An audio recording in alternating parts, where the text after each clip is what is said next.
الحمد لله رب العالمين والصلاة والسلام على أشرف الأنبياء وخاتم المرسلين أشهد أن لا إله إلا الله وحده لا شريك له وأشهد أن محمدا عبده ورسوله صلى الله عليه وعلى آله وصحبه وسلم أما بعد أعوذ بالله السميع العليم من الشيطان الرجيم من همزه ونفخه ونفثه بسم الله الرحمن الرحيم اعلموا انما الحياة الدنيا لعب ولهو وزينة وتفاخر بينكم وتكاثر في الأموال والأولاد كمثل غيث أعجب الكفار نباته ثم يهيج فتراه مصفرا ثم يكون حطاما وفي الآخرة عذاب شديد ومغفرة من الله ورضوان وما الحياة الدنيا إلا متاع الغرور سابقوا إلى مغفرة من ربكم وجنة عرضها كعرض السماء والأرض أعدت للذين آمنوا بالله ورسله ذلك فضل الله يؤتيه من يشاء والله ذو الفضل العظيم. آپ سے مل کے ایک مسرت، اپنائیت اور خوشی کا احساس ہے. اللہ تعالیٰ ہمارا یہ مل بیٹھنا اپنے ہاں قبول فرما دے اور اسے ان مجالس میں شامل فرما دے جن کا اللہ کے ہاں تذکرہ ہوتا ہے. میں کافی غور و فکر کرتا رہا کہ آپ سے اس نشست اور ملاقات میں کون سا ٹاپک رکھا جائے.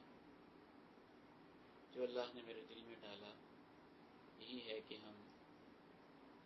اسے ایک درس قرآن کی شکل میں رکھیں گے اور سورہ حدید اس وقت میرے سامنے ہے.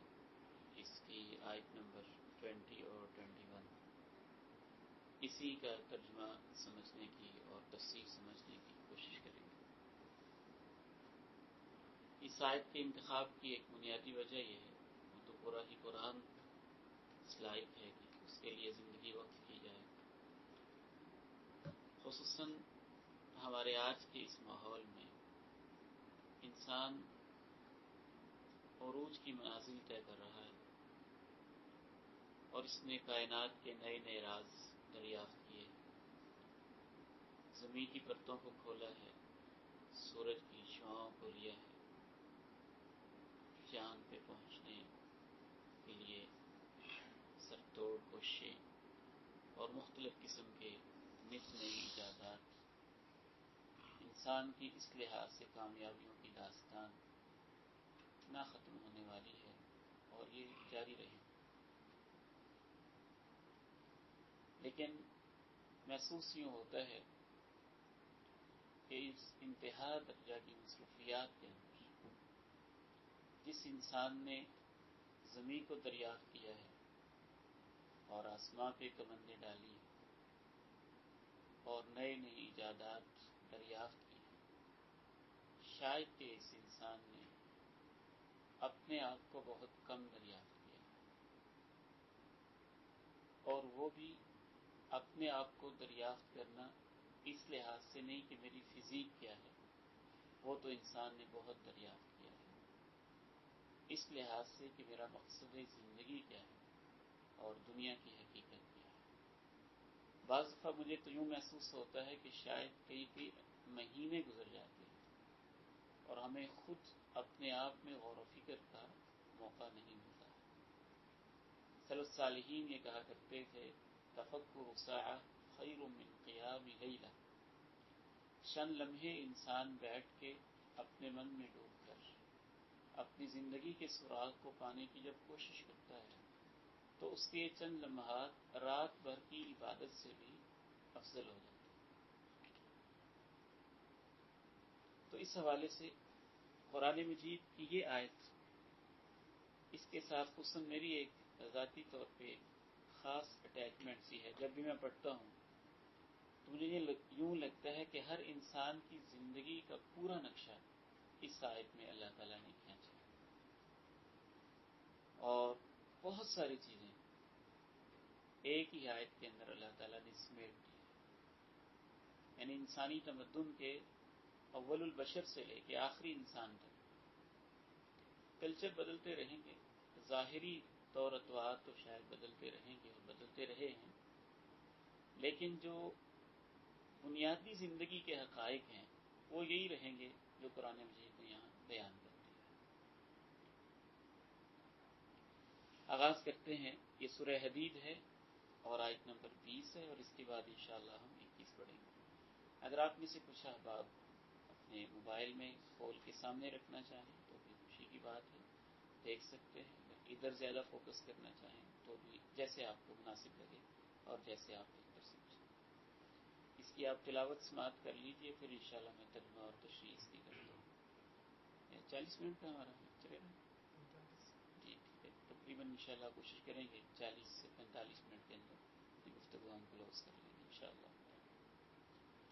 اعوذ باللہ من الشیطان الرجیم،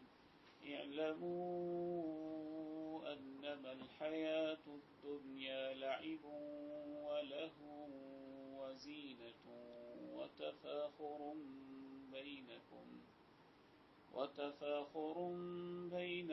وتكاثر في الأموال والأولاد كمثل غيث أعجب الكفار نباته ثم يهيج فتراه مصفرا ثم يكون حطاما وفي الآخرة عذاب شديد ومغفرة من الله ورضوان وما الحياة الدنيا إلا متاع الغرور۔ اعلموا، تم سب جانو، یہ علم سے ہے۔ گویا اس آیت کے جو آغاز کا انداز ہے وہ بڑا منفرد ہے۔ یہ بھی ہو سکتا تھا کہ براہ راست ہی اللہ تعالیٰ ایک حقیقت کو بیان کرنا شروع کر دیتا، لیکن ایسے نہیں کیا گیا۔ چند حقائق کو سمجھانے سے پہلے اللہ تعالیٰ نے ہمیں اس بات کی طرف توجہ دلائی، اعلموا، یہ حقیقت جان لو، اس کو سمجھ لو، تاکہ انسان کے ذہن میں یہ بات آ جائے کہ یہ بھی ایک سیکھنے کی چیز ہے، جاننے کی چیز ہے۔ Bio, physics, chemistry, mathematics, sciences, social, solid, جو کچھ بھی انسان نے پڑھ لیا ہے وہ اپنی جگہ پہ جاننے کی چیزیں ہیں، اور ان کی اپنی اپنی فیلڈز ہیں اور اپلیکیشنز ہیں، ضروریات ہیں۔ تو اللہ تعالیٰ یہ کہنا چاہتے ہیں کہ یہ بھی ایک علم ہے، اس کو بھی سیکھو کہ تم کیا ہو اور تمہاری زندگی کیا ہے۔ پھر یہ ہے کہ ایک ہے کہ انسان اپنے طور پہ سیکھے، یا انسانی تجربات سے سیکھے، یا انسانی تاریخ سے سیکھے، اور یہ کہ خالق زندگی سے سیکھے کہ میری زندگی کیا ہے۔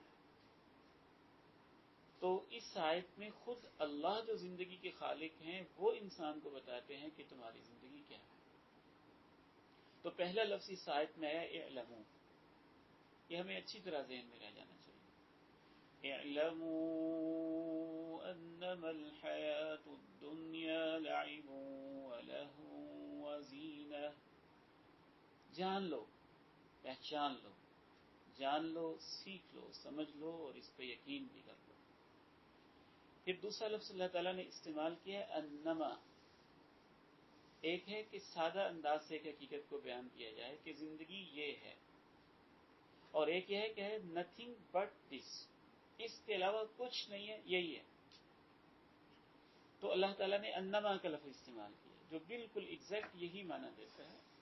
جو لا الہ الا اللہ کے اندر پایا جاتا ہے، جس کو عربی زبان میں ہم حصر کہتے ہیں، کہ ایک چیز کے بارے میں طے کر دینا کہ اس کے علاوہ کچھ نہیں ہے، یہی ہے۔ اور پھر تیسرا لفظ اللہ تعالیٰ نے الحیات الدنیا استعمال کیا، یہ لفظ بجائے خود قابل غور ہے۔ الحیات زندگی کو کہتے ہیں، اور الدنیا کے کئی ایک معنی ہیں، ایک معنی کمتر بھی ہے، ایک معنی قریب ترین بھی ہے، ایک معنی نقد بھی ہے، آن دی اسپاٹ جو آپ کو فائدہ ملنے والا ہے۔ اس کے مقابلے میں الآخرہ کا لفظ آتا ہے۔ تو اس لفظ کے اندر یہ مفہوم پایا جاتا ہے کہ دنیا کی زندگی کو اگر انسان دنیا کے مفادات کے لیے اور اپنی ضروریات کے لیے اور محض دنیا ہی کے لیے گزارتا ہے تو اس کے علاوہ تو کچھ نہیں ہوگا. وہ 5 چیزیں اللہ نے بیان کی. دنیا کی انسانی معلوم تاریخ اور غیر معلوم تاریخ، حضرت آدم سے لے کے آج تک اور آج سے لے کے قیامت تک، جو بھی شخص جس بھی اسٹیٹس کا مالک ہے اور جہاں بھی وہ پہنچا ہوا ہے یا جتنا بھی کمزور ترین ہے، ان 5 سرکل سے باہر اس کی زندگی نہیں ہوتی، ممکن ہی نہیں. اللہ تعالیٰ نے الفاظ ہی ایسے استعمال کیے اگر وہ دنیا کو دنیا کے لیے گزار رہا ہے تو. یہ 5 الفاظ بھی ہمیں انشاءاللہ یاد ہو جانے چاہیے. اعلموا انما الحیاة الدنیا لعب ولہو وزینہ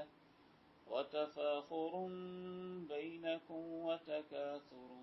فی الاموال والاولاد. لعب، لہو، زینہ اور تفاخر، تکاثر. تفسیر عزیزی میں شیخ عبدالعزیز محدث دہلوی رحمہ اللہ نے لکھا ہے کہ یوں لگتا ہے جیسے دنیا کا ایک سٹیج ہے اور اس کے اندر جو سٹیجز ہیں اور جو مراحل ہیں وہ اللہ تعالیٰ نے بالترتیب بیان کیا، اور اس میں بعض آپس میں بہت زیادہ اتنے جڑے ہوئے بھی ہیں کہ ہم کو علیحدہ علیحدہ نہیں کر سکتے، لیکن عموماً ان 5 سرکلز کے اندر انسان کی زندگی. پہلا سٹیج زندگی کا ہے لعب، کھیل. ماں کے پیٹ میں بچہ کھیلتا ہے. ہم بچپن میں تھے، ماں کی گود میں کھیلے، ماں کی چھاتی پہ کھیلے، باپ کے کندھوں پہ کھیلے، بیڈ پہ کھیلے، ڈرائنگ روم میں کھیلے، گھر کے صحن میں کھیلے، پرائمری اسکول کے گراؤنڈ میں کھیلے، ہائی اسکول کے گراؤنڈ میں کھیلے. اللہ تعالیٰ نے کہا کہ تمہاری زندگی کا ایک حصہ تو کھیل کھیل میں گزرتا ہے. اعلموا انما الحیاة الدنیا لعب، کھیل ہے. نمبر 2 اللہ تعالیٰ نے فرمایا لہو،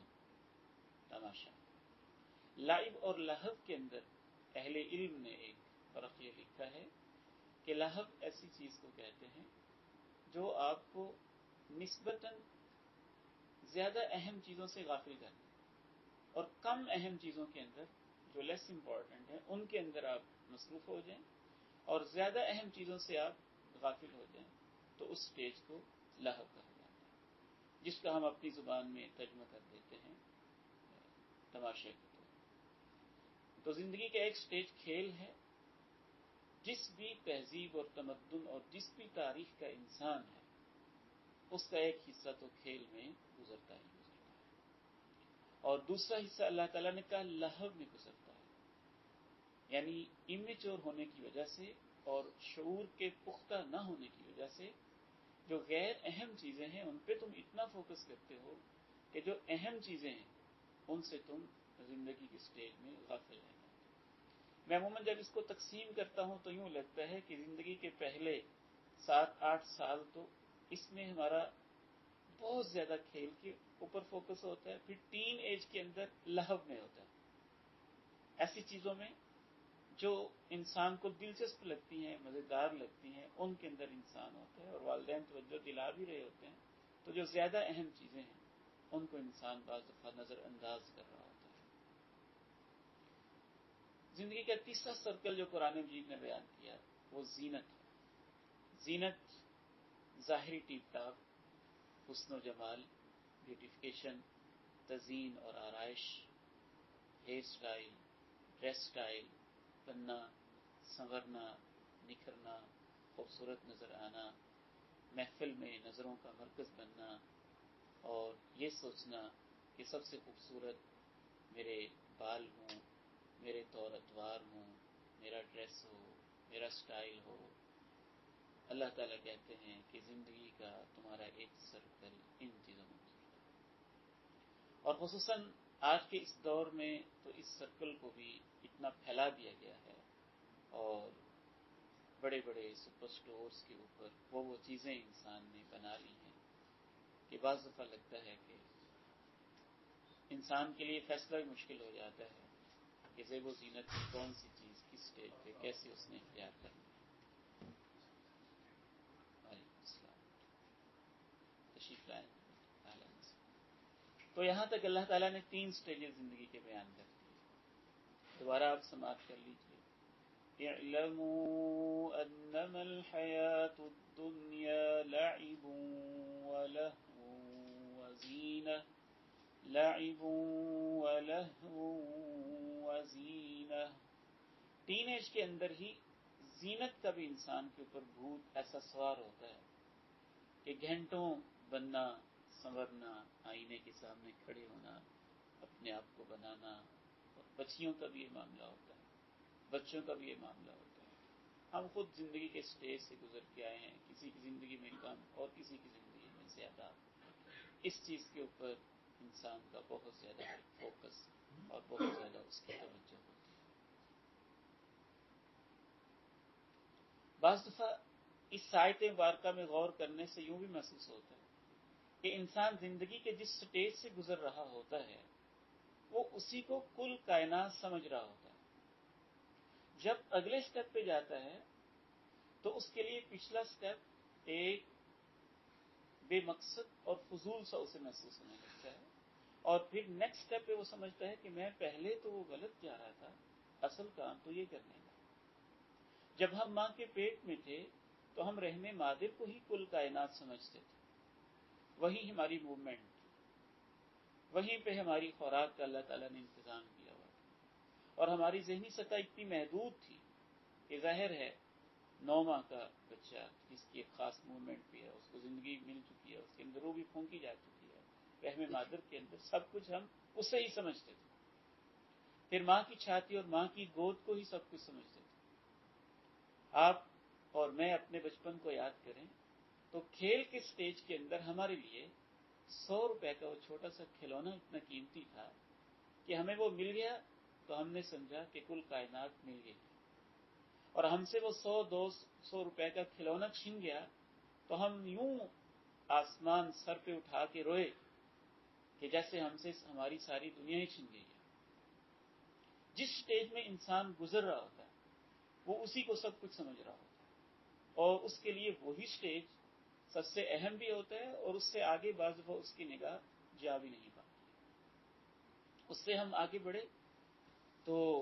تماشوں کے سٹیج میں غیر اہم چیزوں کے اندر، خصوصاً آج کے اس دور میں اس کا سب سے زیادہ مصداق موبائل گیمز اور اس طرح کی ایسی چیزیں ہیں۔ بعض ایسے بچے میں نے دیکھے ہیں کہ والدین میرے پاس آ کے باقاعدہ کہتے ہیں کہ ہمارا بیٹا ساری رات ہی پب جی کے اوپر گزار دیتا ہے، اور کوئی ٹک ٹاک پہ گزار دیتا ہے، اور کوئی کسی پہ گزار دیتا ہے، اور کوئی کسی ٹول پہ گزار دیتا ہے۔ لہو کے نت نئے انداز تو آتے رہیں گے،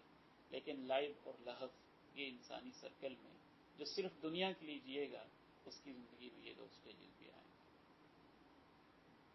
اور زینت کے مرحلے میں جب انسان پہنچتا ہے تو اس کے لیے بننا سنورنا ہی زندگی کا اتنا قیمتی ترین مشغلہ ہوتا ہے کہ بعض دفعہ کسی تقریب اور محفل میں جانے کے لیے وہ اس کے اوپر اتنا فوکس کرتا ہے کہ وہ اپنے آپ کو سب سے حسین و جمیل سمجھ رہا ہوتا ہے، اور کبھی کبھی اس سٹیج کے اندر انسان اتنا محو ہو جاتا ہے۔ امام ابن کثیر رحمہ اللہ تعالی نے ایک جگہ لکھا ہے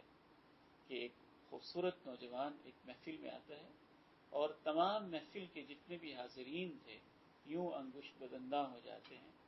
اور اپنے دانتوں کے نیچے انگلیاں دبائے رہ جاتے ہیں کہ اللہ نے آپ کو کتنا حسین و جمیل اور خوبصورت بنایا ہے۔ اور وہ نوجوان آگے سے یہ جواب دیتا ہے، اللہ نے بنایا،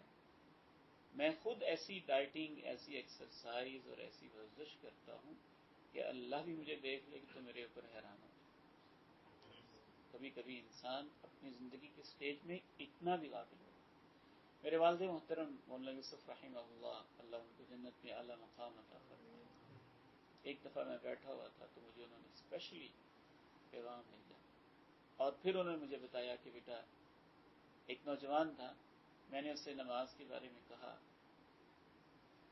تو اس نے یوں اپنے بازو دکھائے، یوں کر کے باقاعدہ کہتا یہ دیکھیں مولوی صاحب میری طاقت کتنی ہے، اور اس پورے علاقے کے اندر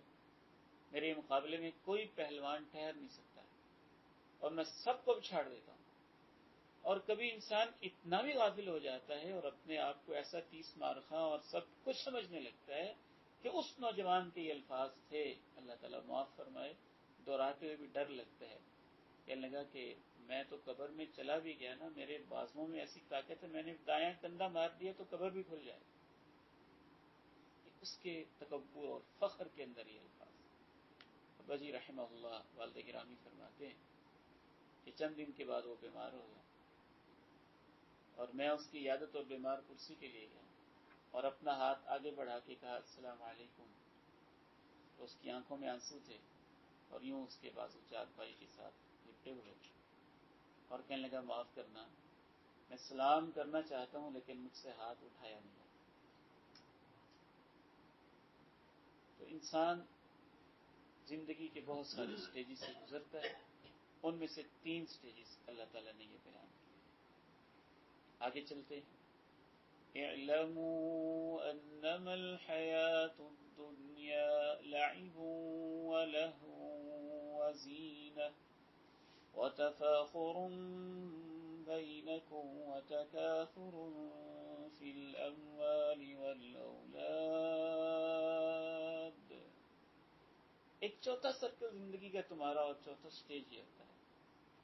کہ تم اس لیے جی رہے ہوتے ہو دنیا کی زندگی کہ ایک دوسرے کے اوپر فخر کر سکے، اپنے آپ کو سپیریئر ثابت کر سکے، برتر ثابت کر سکے، شیخیاں بکھیر سکے، میرے پاس فلاں چیز بڑھ کے ہے، صلاحیت بڑھ کے ہے، اسکل بڑھ کے ہے، ڈگری بڑھ کے ہے، میرے بچے تم سے بڑھ کے ہیں، فلاں چیز بڑھ کے ہے، فلاں چیز بڑھ کے ہے۔ تفاخر باب تفاعل ہے، عربی زبان کے بعض خاص قسم کی جو فارمز ہیں اور خاص سے ایک ورڈ کی جو شکل ہوتی ہے اس کے اندر بھی معنی چھپا ہوتا ہے، اور تفاخر کے اندر یعنی کمپیریزن کا معنی ہوتا ہے۔ ایک ہے مطلق فخر کرنا کہ انسان بس فخر کرتا رہتا ہے، ایک ہے تفاخر کہ اس کے اندر یہ چیز ہو کہ میں دوسروں سے اپنے آپ کو برتر ثابت کروں اور دوسروں سے اپنے آپ کو سپیریئر اور بہتر ثابت کروں۔ وہ لفظ اللہ تعالیٰ نے یہاں استعمال کیا ہے۔ اور 5واں سٹیج تو بہت لمبا ہے، یہ ختم ہوتا ہی نہیں۔ یوں لگتا ہے کہ ایسے کرتے کرتے انسان کی عمر ہمارے کلچر خصوصاً پاکستان کی روایات کے مطابق 20، 22، 25 سال کی ہو گئی ہے۔ لائب، لہو، زینت، تفاخر، بڑھتے بڑھتے اب شادی ہو گئی، ذمہ داریاں آ گئی، اولاد کی ذمہ داری، بیوی کی ذمہ داری، نان و نفقہ کی ذمہ داری، کفالت کی ذمہ داریاں، ملازمت، جاب، اور یہ ساری چیزیں، تو انسان کو سمجھ آئی کہ اچھا وہ کھیل والا سٹیج وہ بھی فضول ہے، لہو والا سٹیج وہ بھی میں نے اپنی زندگی ضائع ہی کی، زیب و زینت، مختلف ہیئر سٹائل، ڈریس سٹائل اور اپنی ذات کی نمائش، اور ویسے ہی فخر، یہ تو کچھ بھی نہیں تھا۔ اصل چیز تو پیسہ ہے، دولت ہے، جائیداد ہے، پراپرٹی ہے، بینک بیلنس ہے، اچھا عہدہ ہے، اسٹیٹس ہے، کرسی ہے، منصب ہے، اور یہ چیزیں ہیں۔ تو 5ویں سٹیج پہ انسان پھر جب تھوڑا سا میچور ہوتا ہے اور وہ زندگی کے زمینی حقائق کو دیکھتا ہے کہ دنیا میں عزت کے لیے تو پیسہ چاہیے، اور اپنی عزت اور اپنی اولاد کی عزت بنانے کے لیے پھر وہ اس میں جت جاتا ہے، اور 5ویں سٹیج کے اندر اس کی ساری کوشش 2 چیزوں پہ ہوتی ہے۔ اس کو اللہ نے تکاثر کا نام دیا ہے، ایک ہے تکاثر اور ایک ہے کثرت۔ کثرت کا معنی ہے زیادہ، اس کے اپوزٹ قلت ہے، قلت کا معنی ہوتا ہے کسی چیز کا کم ہونا، اور اس کے بعد والا سٹیج اللہ نے کثرت کا لفظ استعمال نہیں کیا، تکاثر کا کیا۔ کسی چیز کو اس لیے زیادہ نہ چاہنا کہ مجھے اس کی ضرورت ہے، بلکہ اس لیے زیادہ چاہنا کہ میرے پاس دوسروں کی بنسبت زیادہ ہونا چاہیے، اس کو تکاثر کہتے ہیں۔ یعنی اس میں بھی بنیادی جذبہ انسان کے اندر ایک کمپٹیشن کا ہوتا ہے اور ایک تقابل کا ہوتا ہے، وہ کمپیئر کرنا چاہتا ہے اپنے آپ کو دوسروں کے ساتھ۔ اور پھر دو چیزوں میں انسان کمپیئر کرتا ہے جب میچور ہوتا ہے، اموال میں اور اولاد میں، اموال اور اولاد، کہ اموال میرے پاس دوسروں سے بڑھ کے ہوں، اور اموال کا لفظ ایسا جامع ہے کہ یہ بھی دنیا کا ہر انسان اس میں آ جائے، اس میں سونا بھی ہے، اس میں چاندی بھی ہے، اس میں جانور بھی ہے، اس میں پراپرٹی بھی ہے، اس میں جائیداد بھی ہے، اس میں کرنسی بھی ہے، یہ سب لفظ اموال کے اندر آ جائے۔ جو انسان جہاں جہاں جس اسٹیج پہ ہے، جس کلچر میں ہے، تکاثر فی الاموال والاولاد، تو پانچواں سٹیج تکاثر کا ہوتا ہے، اور یہ تکاثر کا سٹیج بہت لمبا ہوتا ہے۔ ایک اور لحاظ سے اللہ تعالیٰ نے انسانی زندگی کے 3 سٹیجز بیان کیے، یہاں 5 ہیں، وہاں 3 ایک اور ریفرنس ہیں۔ وہ ہے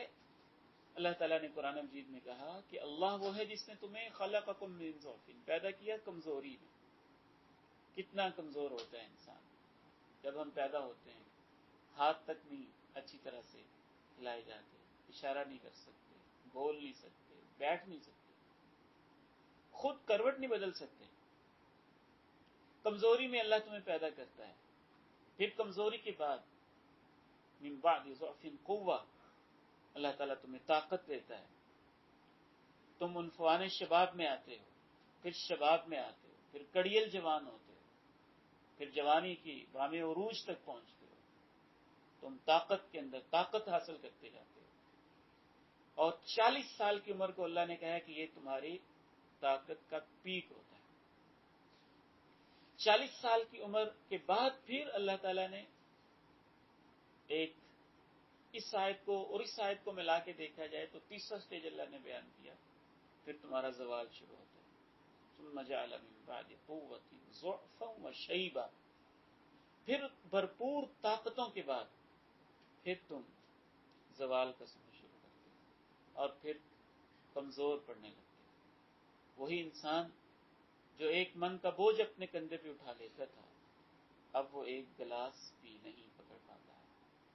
اور وہ جو بڑے بڑے پہاڑوں پہ جوگنگ کر لیتا تھا اور چڑھائیاں چڑھ لیتا تھا اور بڑے بڑے کیٹوں کی چوٹیاں بھی سر کرنے کی کوشش کرتا تھا، اب وہ ایسے عالم پیری میں اور کمزوری میں ہوتا ہے کہ چند قدم اس سے چلا نہیں جاتا۔ اور اس سٹیج میں اللہ تعالیٰ نے اس آیت میں خصوصاً یہ بھی بیان کیا کہ 40 سال کی عمر کے اندر بعض انسان میچور ہو جاتے ہیں، پختہ ہو جاتے ہیں، زندگی کے حقائق سمجھنے لگتے ہیں، ان کے اپنے بچے ہونے لگتے ہیں، کچھ لاشیں دفنا ہو چکے ہوتے ہیں، کچھ جنازے اٹھا چکے ہوتے ہیں، ماں باپ کی میتیں دیکھ چکے ہوتے ہیں، اور 40 سال کی عمر میں خصوصاً یہاں مجھے نظر آ رہا ہے کہ میری عمر کے 40s کی سٹیج میں بھی کافی سارے بھائی بیٹھے ہوئے ہیں، اور ہمارے کچھ بزرگ بھی بیٹھے ہوئے ہیں۔ اس میں اللہ تعالیٰ نے بتایا اگر انسان میچور ہو جائے اور 5 فیلنگز اس کے اندر پیدا ہو جائے تو اللہ پھر بھی سابقہ زندگی کے گناہوں کو معاف کر دے۔ حَتَّى إِذَا بَلَغَ أَشُدَّهُ وَبَلَغَ 40 سَنَةً قَالَ رَبِّ أَوْزِعْنِي أَنْ أَشْكُرَ نِعْمَتَكَ الَّتِي أَنْعَمْتَ عَلَيَّ وَعَلَى وَالِدَيَّ وَأَنْ أَعْمَلَ صَالِحًا تَرْضَاهُ وَأَصْلِحْ لِي فِي ذُرِّيَّتِي إِنِّي تُبْتُ إِلَيْكَ وَإِنِّي مِنَ الْمُسْلِمِينَ۔ حتیٰ کہ جب وہ 40 سال کا ہو گیا اور اپنی بھرپور طاقت کو پہنچ گیا تو اس نے یہ کہا ربی اوزعنی ان اشکر نعمتک التی انعمت علی وعلی والدی، اے میرے رب مجھے ایسی توفیق دے کہ جو میرے اوپر احسانات ہیں میں ان کا بھی شکر گزار ہو جاؤں، جو میرے والدین کے اوپر احسانات ہیں میں ان کا بھی شکر گزار ہو جاؤں، جو زندگی گزر گئی اب تو میں نیک عمل کرنے لگ جاؤں ایسے جن سے تو راضی ہو جائے۔ اے اللہ میں جیسا بھی ہوں، جو میرے اندر کمزوریاں ہیں میری اولاد کو نیک بنا دے، اور اے اللہ میں تیرے حضور توبہ بھی کرتا ہوں اور تیری مان کے گزارنے کے وعدے بھی کرتا ہوں۔ 40 سال کی عمر میں جس کو ہوش کے ناخن آ جائیں، اللہ تعالیٰ فرماتے ہیں اولئک الذین نتقبل عنہم احسن ما عملوا ونتجاوز عن سیئاتہم فی اصحاب الجنہ، ہم ان کے گناہ معاف کر دیتے ہیں نیکیاں قبول کر لیتے ہیں اور ان کو جنت والوں میں شامل ہیں۔ وعد الصدق الذی کانوا یوعدون، یہ سچا وعدہ ہے جو ان سے کیا جاتا ہے۔ تو تیسرا سٹیج اس لحاظ سے، یعنی ایک اور ریفرنس سے، قوت و ذوف کے لحاظ سے اللہ تعالیٰ نے 3 سٹیج بیان کے، پہلے ہم کمزور ہوتے ہیں، آہستہ آہستہ آہستہ آہستہ آہستہ آہستہ آگے بڑھتے جاتے ہیں، کیسے گریجولی ہم بڑھتے ہیں۔ اب ہم اپنے بچوں کو دیکھتے ہیں تو یاد آتا ہے، بلکہ کچھ جو بڑے بچے ہوتے ہیں وہ مانتے ہی نہیں، کہتے ہیں ہم بھی ایسے کیا کرتے تھے، جیسے کہ ہمارا چھوٹا بھائی کہہ رہا ہے، چھوٹا بچہ کہہ رہا ہے کہ ہم بھی کبھی ایسے کیا کرتے تھے۔ تو انسان کمزوری میں ہوتا ہے، پھر طاقت میں جاتا ہے، پھر سوال کی طرف آتا ہے۔ اور میں نے ایسے ایسے بزرگوں کو بھی دیکھا ہے۔ اللہ تعالیٰ ہمیں بہت زیادہ محتاج بڑھاپے والی زندگی سے ہماری حفاظت فرمائے،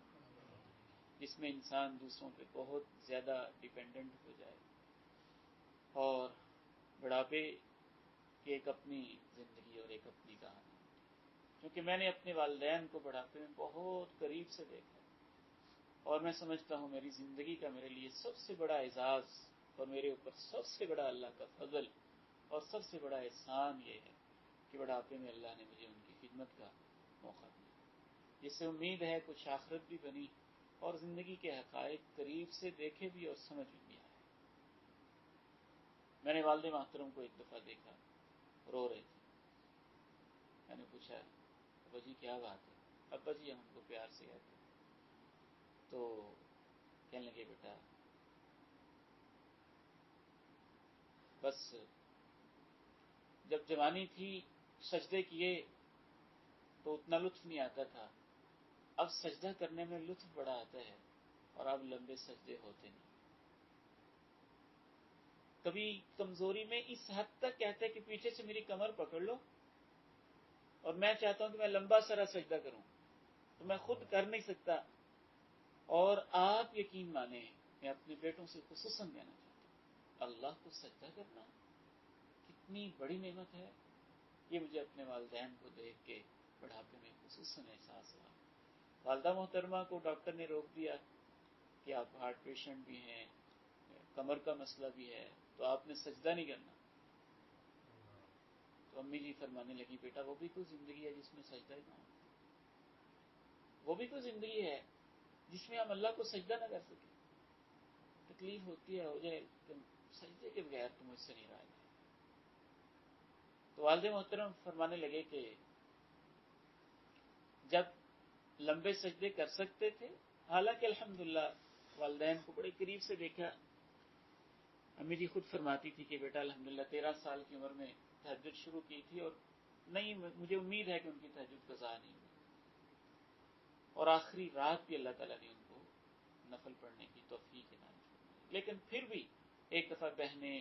میری ساری اور بھائی جمع ہو گئے، تو امی جی سے ہم نے کہا کوئی نصیحت کر دی۔ کہنے لگے بیٹا جوانی اللہ نے تمہیں دی ہے، جتنی اللہ کی عبادت ہو سکتی ہے اور جتنا کام ہو سکتا ہے، ہم سے پوچھو کہ بڑھاپا کیا ہوتا ہے۔ تو تیسری سٹیج بڑھاپے کی ہوتی ہے اس لحاظ سے، پہلے کمزوری، پھر قوت، پھر کمزوری، اور جب ان چیزوں پہ اللہ نے توجہ دلائی تو ایک بات بھی کہی اللہ تعالیٰ نے، وَمَن نُعَمِّرْهُ نُنَكِّسْهُ فِي الْخَلْقِ أَفَلَا يَعْقِلُونَ، جس کو ہم لمبی عمر دیتے ہیں اتنا ہی اس کو الٹا پٹک کے رکھ دیتے ہیں، اس کے باوجود ان کو عقل نہیں آتی ہے۔ موت نہ بھی ہو تو بڑھاپا ہی زندگی کی حقیقت کو سکھانے کے لیے بہت کچھ ہے، اور بہت کچھ انسان کو سکھا دیتا ہے۔ ایک دفعہ میں نے والد محترم کے پاس بیٹھا، مجھے کہنے لگے بیٹا نیند نہیں آتی ہے، ساری ساری رات ہی گزر جاتی، سوچتے سوچتے گزر جاتی، نیند نہیں آتی۔ میں نے کہا تو ہم ڈاکٹر سے کوئی دوائی لے لیتے ہیں۔ کہنے لگے بیٹا دوائی تم نہیں سمجھے، میری دوائی ڈاکٹر کے پاس نہیں ہے۔ کیا مسئلہ، نیند نہیں آتی تو ڈاکٹر کو چیک کروا لیتے ہیں، دوائی لیتے ہیں۔ کہتے میرا ڈاکٹر کے پاس علاج نہیں، میں بڑھاپے میں ہوں، اور جب میں رات کو لیٹتا ہوں تو تمہاری بہن میری بیٹی جو 17-18 سال کی عمر میں چلی گئی تھی، کبھی مجھے وہ یاد آنے لگا، کبھی تمہارا بھائی میرا بیٹا عبداللہ سلیم جو 40 سال کی عمر میں چلا گیا تھا وہ یاد آتا ہے۔ کبھی میرے ہم مکتب، میرے ساتھ پڑھنے والے دوست وہ یاد آتے ہیں، اور کبھی سٹیج پہ بیٹھنے والے لکھوی، روپڑی، غزنوی بزرگ علماء یاد آتے ہیں، اور لیٹے ہوئے ان کی یوں تصویریں میرے سامنے آتی رہتی ہیں کہ میری ساری رات اسی میں گزر جاتی ہے۔ تو اس کا علاج ڈاکٹر کیا کر سکتے ہیں؟ وَمَن نُعَمِّرْهُ نُنَكِّسْهُ فِي الْخَلْقِ أَفَلَا يَعْقِلُونَ۔ ایک دفعہ مجھے والد محترم کہنے لگے کہ بیٹا، لوگ سمجھتے ہیں کہ شاید میاں بیوی کا رشتہ جوانی میں اہم ہوتا ہے، لیکن میں یہ سمجھتا ہوں کہ بڑھاپے میں تو اس رشتے کا احساس انسان کو زیادہ ہوتا ہے۔ یہ سارے ہی تو دائیں بائیں ہو چکے ہوتے ہیں، تو انسان کو اپنے دکھ شیئر کرنے کے لیے، غم شیئر کرنے کے لیے، اندر کی باتیں بتانے کے لیے، اس کی رفیقہ حیات کا احساس بڑھاپے کے اندر انسان کو اور زیادہ ہوتا ہے، اور اس کی ضرورت زیادہ محسوس ہوتی ہے۔ تو اللہ تعالیٰ نے بڑھاپے کے سٹیج کو بیان کرتے ہوئے یہ لفظ بڑے قابل توجہ استعمال کیے، وَمَن نُعَمِّرْهُ نُنَكِّسْهُ فِي الْخَلْقِ۔ انسان دیکھ رہے ہیں، جس کو ہم لمبی عمر دیتے ہیں اس کو تو ہم اور زوال کا شکار کر دیتے ہیں، کیا اس کے باوجود ان کو عقل نہیں آتی ہے، اس کے باوجود ان کو سمجھ نہیں آتی ہے، اور بہت ہی زیادہ بڑھاپا، وہ تو انسان اللہ ویسے ہی اس سٹیج سے انسان کو محفوظ فرما لے، انسان تو پھر بالکل بچپن کی طرف ہی واپس چلا جاتا ہے۔ جیسے بچپن میں انسان نہ اسے اپنے حاجت پہ کنٹرول ہے، نہ یورین پہ کنٹرول ہے، بہت زیادہ بڑھاپے کے اندر انسان وہی کیفیت ہوتی ہے۔ جیسے بچپن کے اندر چھوٹی چھوٹی اس کی فرمائشیں، بہت زیادہ بڑھاپے کے اندر ایسی اس کی چھوٹی چھوٹی فرمائشیں ہوتی ہیں۔ اس لیے میں یہاں یہ بھی کہنا چاہتا ہوں، اپنے نوجوان بیٹوں سے خصوصاً کہنا چاہتا ہوں کہ آپ کے وہ والدین جو 40-50 سے اوپر ہیں، اب تو مجھے لگتا ہے بڑھاپا بھی جلدی شروع ہو جاتا ہے، جو 50 سے اوپر ہیں ان کی فیلنگز بہت نازک ہو جاتی ہیں۔ قرآن مجید نے ویسے ہی نہیں کہہ دیا کہ والدین دونوں یا ان میں سے کوئی ایک بڑھاپے کی عمر کو پہنچ جائے تو یہ نہیں کہا کہ ان کو تنگ نہیں کرنا، پریشان نہیں کرنا، وَلَا تَقُلْ لَهُمَا اُفٍّ، ان سے اوہ یہ کیا کر دیا، یہ بھی نہیں کہنا، اف نہیں کہنا۔ سلف صالحین کہتے ہیں اگر اس سے کچھ چھوٹا جملہ ہوتا، کوئی لفظ ہوتا عربی زبان میں، تو اللہ تعالیٰ وہ بول کے کہتے کہ اپنے والدین کو یہ بھی نہیں کہنا۔ وَاخْفِضْ لَهُمَا جَنَاحَ الذُّلِّ مِنَ الرَّحْمَةِ۔ جناح اصل میں تو پرندے کے پر کو کہتے ہیں، جیسے پرندہ اپنے پروں کے اندر اپنے بچوں کو لے لیتا ہے، تم نے اپنے والدین کے ساتھ ایسی محبت کے ساتھ ان کے بڑھاپے میں زندگی گزارتی۔ فَقُلْ رَبِّ ارْحَمْهُمَا كَمَا رَبَّيَانِي صَغِيرًا۔ تو یہ تکاثر والا سٹیج بڑھاپے میں بھی جاری رہتا ہے۔ رسول اللہ صلی اللہ علیہ وسلم ارشاد فرماتے ہیں کہ آدم کا بیٹا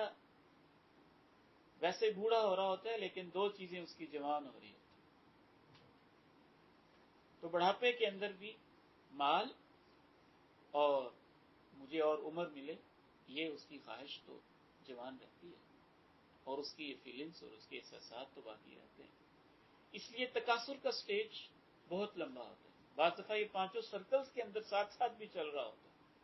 تو اس معنی میں اللہ تعالیٰ نے ایک آیت مبارکہ میں کہا أَلْهَاكُمُ التَّكَاثُرُ حَتَّى زُرْتُمُ الْمَقَابِرَ۔ تمہیں غفلت میں ڈالے رکھتی ہے تکاثر، یہ چیز کہ میرے پاس دوسروں سے بڑھ کے سب کچھ ہو، حتیٰ کہ تم قبروں کو جا پہنچتے ہو۔ پھر اللہ تعالیٰ نے ایک مثال کے ذریعے سمجھایا کہ تمہاری یہ زندگی کی مثال کیسے ہے۔ اس مثال پہ بھی آپ توجہ کیجیے، آخری 10 منٹ تقریباً باقی ہیں ہمارے پاس، چلا اس میں ہم سمیٹتے ہیں۔ كَمَثَلِ غَيْثٍ أَعْجَبَ الْكُفَّارَ نَبَاتُهُ ثُمَّ يَهِيجُ فَتَرَاهُ مُصْفَرًّا ثُمَّ يَكُونُ حُطَامًا۔ تمہاری زندگی کی مثال ایک ایسی بارش کی مانند ہے۔ اللہ نے ایک فصل کے ذریعے مثال دی۔ فصل کو ہم کیسے کرتے ہیں؟ سب سے پہلے زمین کے اندر اس کو بوتے ہیں، ایک بیج، ایک دانہ، سیڈ بکھیرتے ہیں زمین، تو بیج سے کونپل نکلتی ہے، وہ اپنے تنے پہ کھڑی ہوتی ہے، اس کی برانچز بنتی ہیں، اس کی شاخیں بنتی ہیں، وہ لہلہانے لگتی ہے، سرسبز و شاداب ہوتی ہے، خوبصورت اور بھلی لگتی ہے، اور انسان کہتا ہے کہ میری فصل کتنی خوبصورت ہری بھری ہے،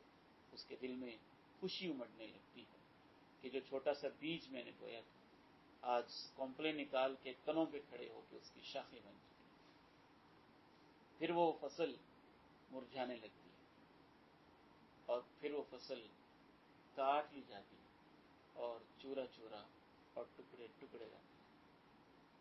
اگر بالکل قریب کر کے میں مثال دوں،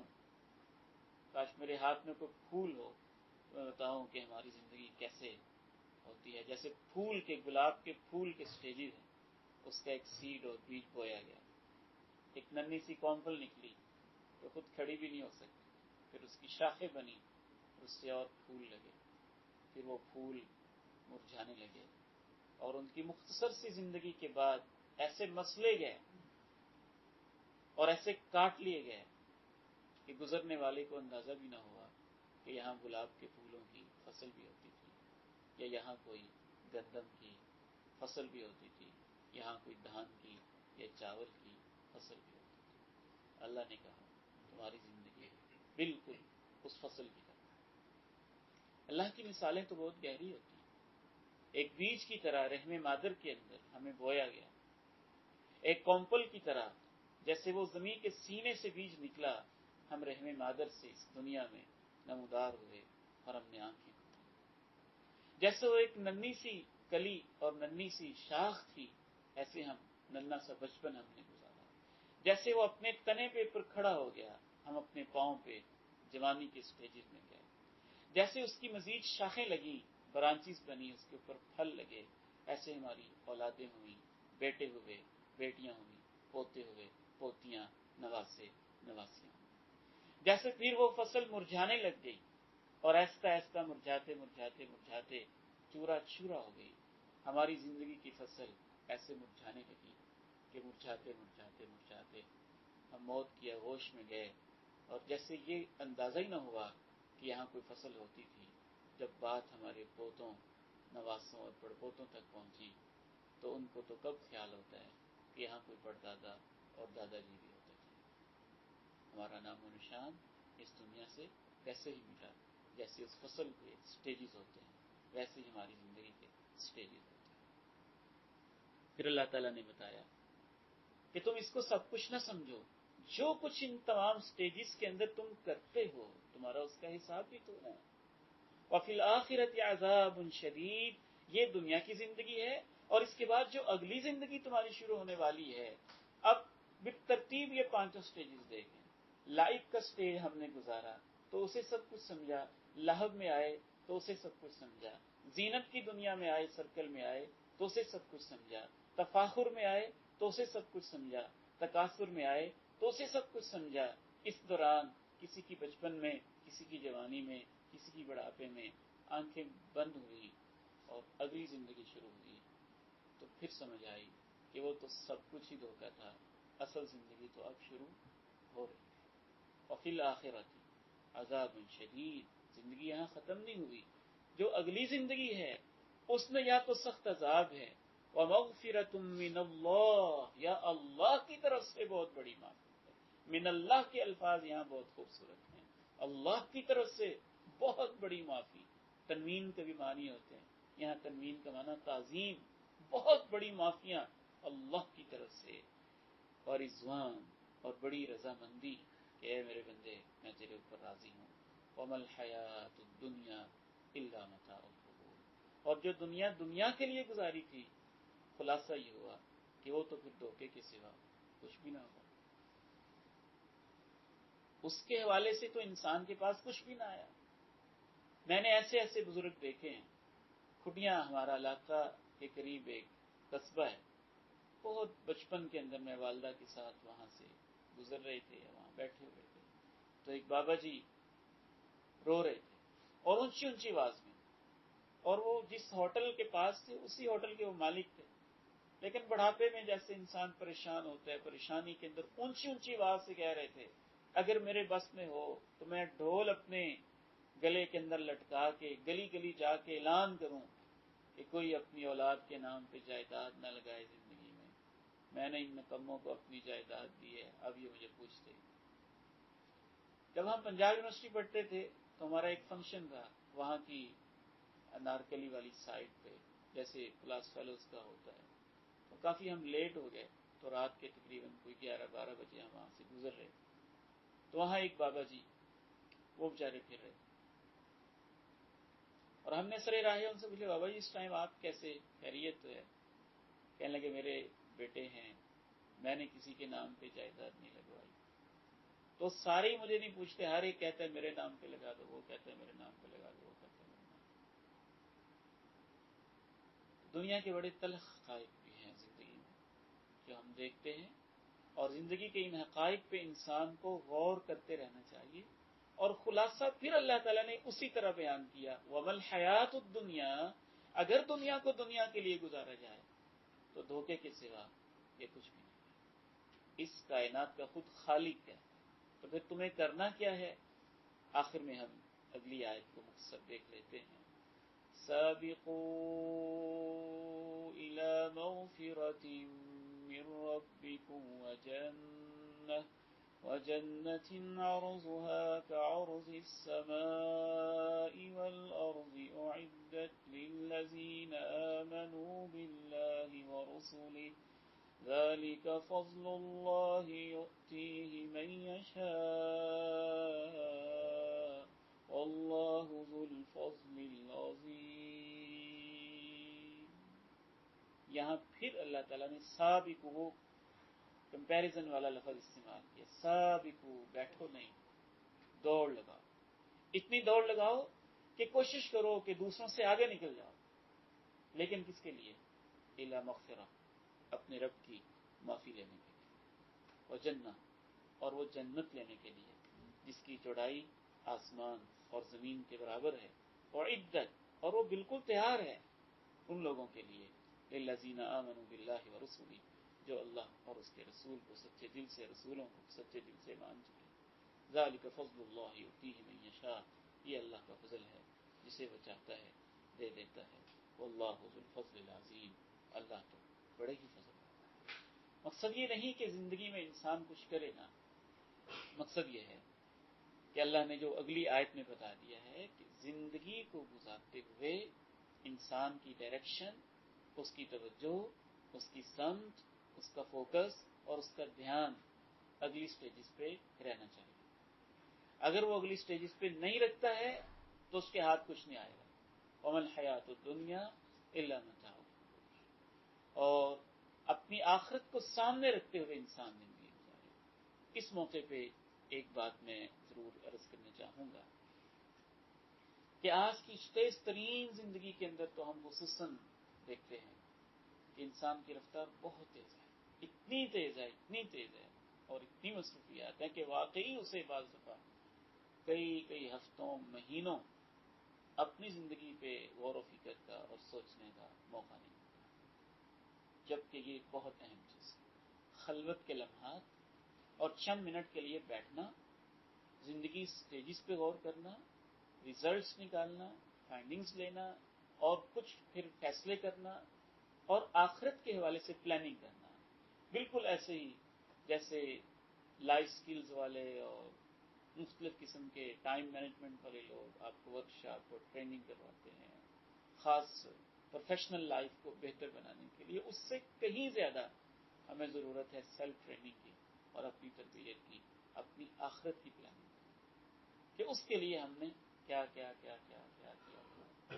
کیا کرنا چاہتے ہیں۔ اور اس میں سب سے اہم چیز جو کرنے کی ہے